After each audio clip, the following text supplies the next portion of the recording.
Presentation to Director Cardillo was all positive about what we have to offer.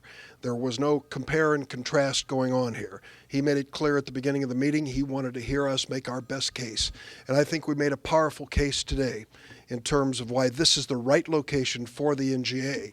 Most people are not aware of the fact, but a little over 10 years ago, the last time we took a hard look at the defense installations of America, there was a decision made to move the NGA from St. Louis to Scott Air Force Base. It foundered, it stopped when they ran out of money.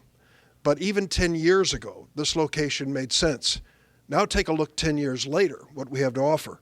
With Scott Air Force Base being the preeminent Air Force facility in the United States of America, with a new interstate system here at access that was unimaginable 10 years ago, with the Metrolink providing service out to this region, and then take a look at what's been offered locally.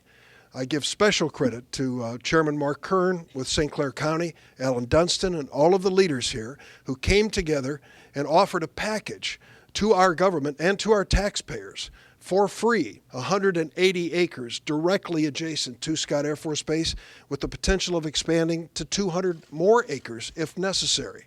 This is good news for taxpayers across America, that this kind of prime real estate next to Scott Air Force Base would be available for this new NGA facility. The governor brought news to this meeting today about offers by the state of Illinois to enhance the infrastructure around this NGA facility. And I was particularly glad that he focused on the talent pool that we have here in Illinois, all across downstate, but particularly from our major college campuses, that can benefit our government by making sure the best and brightest are part of the future of NGA. I think we made a powerful case today. Director Cardillo made it clear that this is his decision, not any committee or any person higher up. He's been given this responsibility. I think our presentation will help, and I hope that he makes this decision in a few weeks in our direction.